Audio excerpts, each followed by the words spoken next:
These little specimens I caught last night, getting them out is really hard. They are very aggressive and their teeth are sharp and they'll go straight to the bone.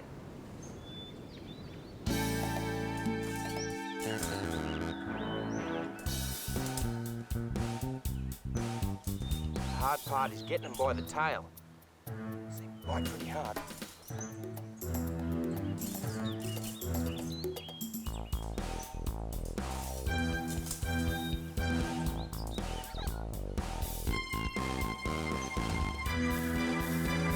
Ow! You can see what wait. Hey, hey! Ow, ow, ow! They're little naughty ones, aren't they? You can see their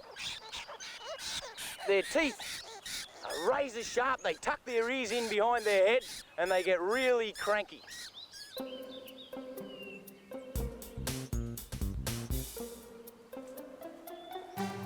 Oh.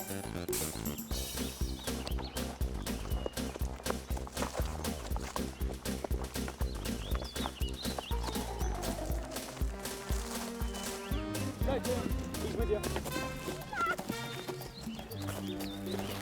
Whoa!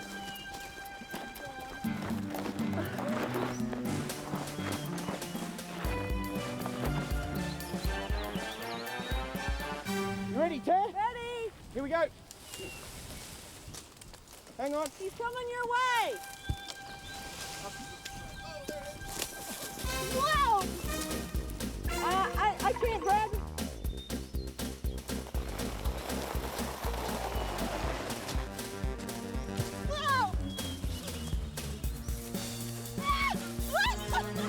Hey! Got him! Thanks, Suey! I don't want to touch him. Oh! You got him? Yep. Whoa! Good catch.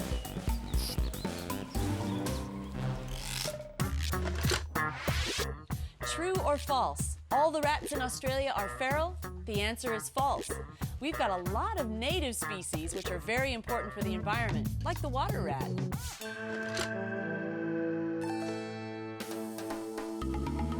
Wow, look at him go. The Australian water rat is one of the largest rat species in our country.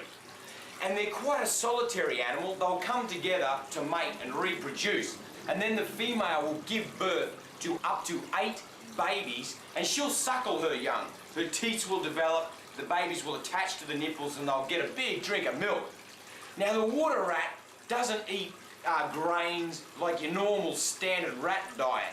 They're a predatory animal. They're capable of catching yabbies, which is a large crustacean, like a crawdad or a crawfish.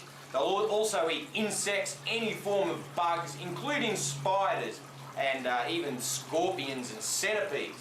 They will forage around and eat various seasonal fruits and tubers and roots, but they love to eat meat. It's one of their favourite food sources. If they can get hold of birds' eggs, you know, like ducks that have been laying, they love to eat them. Any animals that are dead or injured, and they'll even feed on carrion. Their real chisel-like teeth enables them to eat virtually any food sources. When they go under the water, they've got great whiskers, which help them to feel their way through, and they can locate crustaceans very easily. And fish, they're capable of swimming quick enough using their hind feet to capture fish, particularly at night. The water rat is predominantly nocturnal. It hunts at night and sleeps during the day. Beautiful animal, and by crikey, they love their tucker. You know, there's one thing for sure. To help stop the rodents rising, we need more snakes, lizards and birds that eat these pesky little critters. As soon as you knock things out of whack, as soon as the ecosystem is adversely affected, then the rodents start to build up into plague proportions. A good fair quantity of snakes can sure sort them out. Just about all of Australia's predators will eat rodents. Even our bird species like to eat rats and mice, like this jabberoo, Australia's own true stork, often called the black-necked stork. He takes his back in, kills it quickly with that powerful beak, wets it down, and then swallows it whole. tossing it down his very thin neck. Here's another animal that uses the camouflage of darkness to catch rats as they come down to the water's edge for a drink. The crocodile will sit there as still as a rock. It's a hit, and it's a quick death, grabbed on the head under the water, and then the crocodile will bring it back to the surface to swallow it down whole. These are freshwater crocodiles.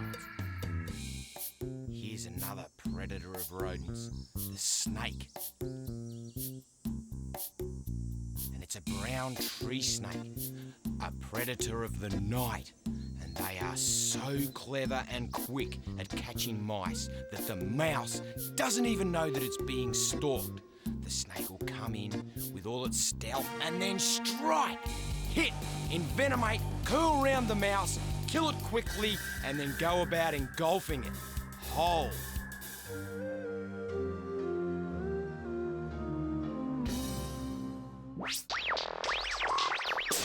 We can tell how many mice are living in a barn by the amount of grain that disappears every night.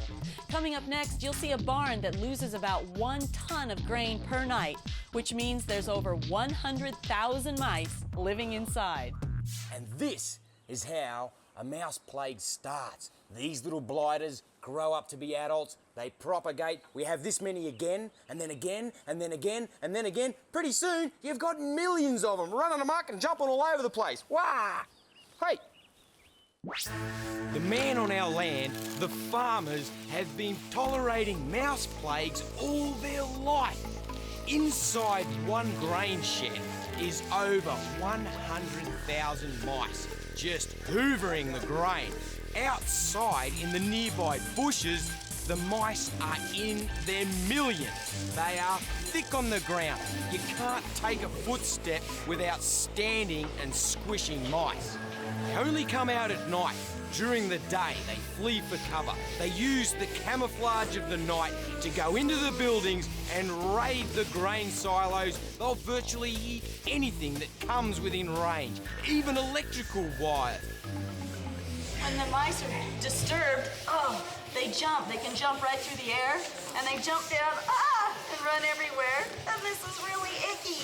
You can imagine what the people and the livestock and everything are feeling with so many mice. There's just a sea of them here. It's really like Alfred Hitchcock.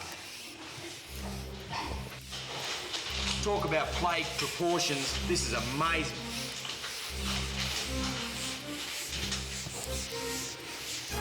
Whoa, this is unbelievable! Talk about a plague! What we need is a couple of good brown snakes and a carpet python to sort these guys out. Excuse me, there's one in my shirt. Steve, excuse me, there's one in my shirt. A lot of farmers actually encourage snakes to come in and around their farms to try and stop this problem from happening. But you've got to have snakes in the early days prior to the plague taking place. If you don't get them in there soon, then the mice will just reproduce so quickly that even a snake can't handle it. Wow, have a look at this. Talk about a plague. I've never seen such prolific amount of mammals in one place at one time. Incredible. A good indication of how many rodents there is in these grain containers. This should be flowing with grain. Instead, it's clogged up with rodents and their poop. Here's a classic example of how an introduced or exotic species, a feral animal, in Australia can breed up into prolific numbers and virtually take over. It's incredible, a vast number of these guys. They just keep coming out of everywhere. They not only are eating all the food stores, but they're also contaminating what they don't consume. They're spreading disease, really getting everything filthy. Wow, what I wouldn't do for a couple of 100,000 carpet pythons. Ever seen mice like this? It's really important that I get a sample of the mice to take back to the scientists so as they can get a better understanding of how to keep this pest species at bay. It's going to save the farmers and going to make it a lot better on our natural world.